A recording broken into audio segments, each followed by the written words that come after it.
What's up, everyone? My name is Sandra. I have officially been on BookTube for a little over a month now, and I can't believe I didn't consider joining the BookTube community sooner because I have honestly had so much fun discussing books and just interacting with people in the BookTube community. I never thought that I would meet so many different people who enjoyed reading the same types of things that I enjoyed. It has been so much fun. If you are a returning subscriber, thank you so much for subscribing to my channel and supporting me. And if you are new, welcome.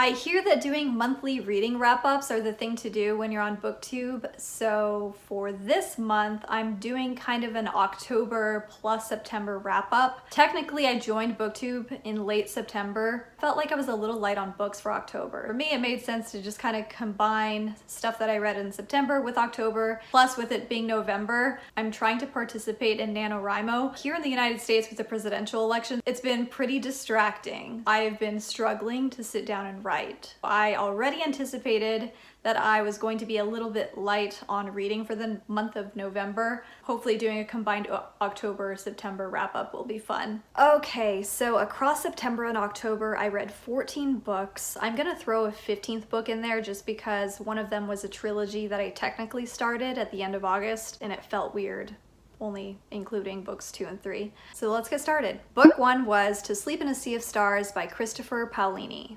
I received an ARC of this book several months ago, and when I finally sat down to read it, I really enjoyed it so much. It's kind of your everyday run-of-the-mill first contact science fiction story, but I really did enjoy Kira as a protagonist and just kind of the heartaches and hardships that she was going through. I really just enjoyed the cast of characters overall on the spaceship, the Wallfish.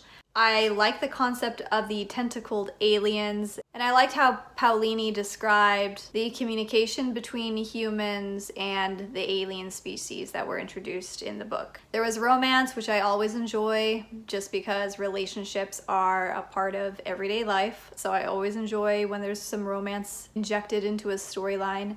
And then I really like epic battle scenes, and there were some really big ones. Just a really fun read. I think Paolini said that he was aiming to publish the second book in the Fractalverse in 2021, so if that happens, I'm so pre-ordering the book. I just enjoyed them that much. The next series that I'm going to talk about, this is the one that I technically started in late August, but it's my intro into Brandon Sanderson's books, and I started with the Mistborn trilogy. End of August, I read The Final Empire. It definitely had some YA vibes. It seemed really focused on Vin and her relationship with Eland, if that's how you say his name. And then along with Vin kind of being under Kelsier's wing and apprenticing under him and learning all about metals. I really enjoyed the magic system in this series. It was unlike anything I'd ever read before. I just like how Sanderson put all of this together. I will say my favorite book was probably book 2, The Well of Ascension.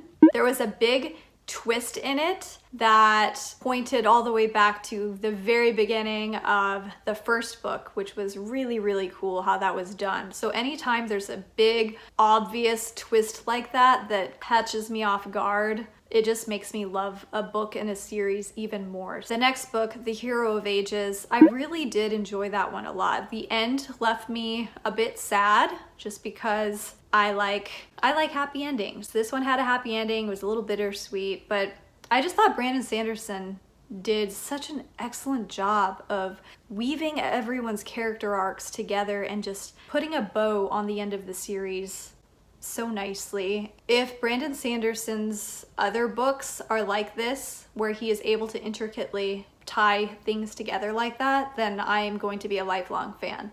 The next 2 books are definitely YA fantasy, if not middle grade fantasy. This was my first dabbling using Book Outlet to get a couple of books, and honestly the covers just kind of caught my eye and I decided to go ahead and get them. Why not? The Glass Spare, which is book 1, and The Cursed Sea, which is book 2 in the Glass Bear duology by Lauren DeStefano. It's actually a a King Midas retelling. Midas, he touches things and they turn to gold. The protagonist in this series, Wilhelmina, she touches things and they turn to gemstones. This series was just kind of meh for me. I'm definitely not the intended audience for it. It's just, it just felt like a really young kind of story to me. There was insta love in it. There was a major plot hole in it that kind of took me out of the book, and I wasn't able to kind of read through the duology quite the same way. So I am going to be donating those books to my local library. Yeah, so The Glass Bear and The Cursed Sea by Lauren DeStefano. All right, my next book was Eragon by Christopher Paolini. Obviously, because I read To Sleep in a Sea of Stars, that got me interested in, you know, the inheritance cycle, to see what all of that was about. I think people either really, really love it just because of some kind of sense of nostalgia when the books first came out. But for me, it kind of fell flat. There wasn't anything that really struck me as being super special and stand out about this book. I will probably go on to read the next books in the series just because I'm a completionist and it's a curse. It was your typical boy on a farm, experiences tragedy, hits the road with his grandfather, master figure, with his dragon. I did think the communication with the dragon, Sapphira, I thought that was cool. Anytime people have a close connection to an animal or some other creature, I always kind of like that in a story. They're on the road, going through different cities. They end up in a mountain city. It was very Lord of the Rings-ish. Maybe if I had been a teenager or a tween reading this series, I would have enjoyed it more, but at 35 years old, it just wasn't really special or unique to me. I have read so many books and that I think are really great stories, and this one was just a little bit lackluster for me. But like I said, I'll finish the series and then I'll kind of make a determination on what I think. The next book is actually a poetry book. I had been waiting on Lana Del Rey's debut poetry collection, Violet Bent Backwards Over the Grass, to come out for, I feel like, forever now. But I got the book, was pleasantly surprised. The book is absolutely beautiful. The poetry is so gorgeous. Even the photography that Lana Del Rey herself took and included in the book, everything was so breathtaking, and there was so much thought and detail put into every little aspect of this book that I just really enjoyed it. So I will probably say that's one of my favorite finds of 2020. I did review the book more in depth, so definitely check out that review if you're interested in poetry or curious what Lana Del Rey's poetry is like. The next book was a collection of short stories in the Grishaverse by Leigh Bardugo, The Language of Thorns. I picked up this book after Leigh Bardugo announced that she was coming out with another collection of short stories called The Lives of Saints. Really, really liked The Language of Thorns. There were some classic fairy tales in there that had that Grishaverse twist on it, and I love how Leigh Bardugo kind of writes a little darkness into these little children's tales, and I thought it was really cool. I liked the mermaid one in particular. That was kind of another shorter read along with, you know, the Lana Del Rey poetry book for September and October. The next three books I'm really excited about. They are books 1, 2, and 3 of The Wheel of Time by Robert Jordan, The Eye of the World, The Great Hunt, and The Dragon Reborn, which I have reviewed all three of those videos, just my first reactions and random theories that I had when reading those books. All three of those books were structured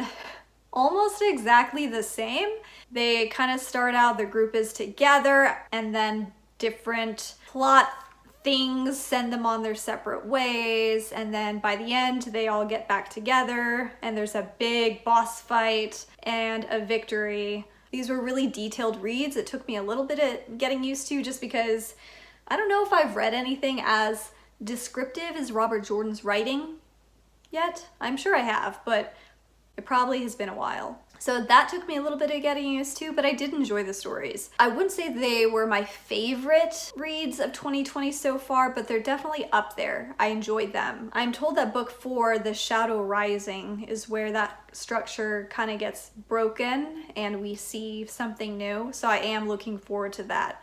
So December, I'm gonna jump back into Wheel of Time and review the 4th book. The last 3 books that I read for September and October was the Broken Empire trilogy by Mark Lawrence, which I also did a video review. Be sure to check it out if you like kind of dark, grittier stories. This was such a hidden gem to me, so I will have to say at this point in my reading list for the year, this was my favorite read. I was just really fascinated by George Ancrath's personality and his story, and by his determination and just his ruthlessness to do everything that he wanted to do. So he was just a really interesting anti-hero / protagonist type. It was a good head case study for me. There were so many cultural references sprinkled throughout the 3 books that I had such an enjoyable time reading it. So book 1 is The Prince of Thorns, and there's King of Thorns, and then The Emperor of Thorns.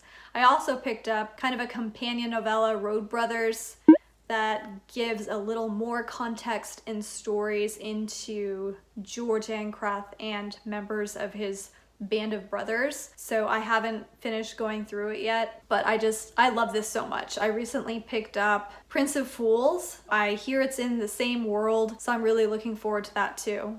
So that is all I have for you today. This was my first wrap-up video. I could have done rating systems, but I feel like I need to adjust my own personal rating system because after all of these recent books that I've read, I feel like I just need to get a little tougher on how I rate stories. So I think I've been pretty lenient in the past, but some recent things have kind of changed my mindset on how I do that. I don't know. There's such subjective things that, yeah. Anyway, I'm gonna try to do another video next week. Thanks for tuning in, and I'll see you soon. Bye.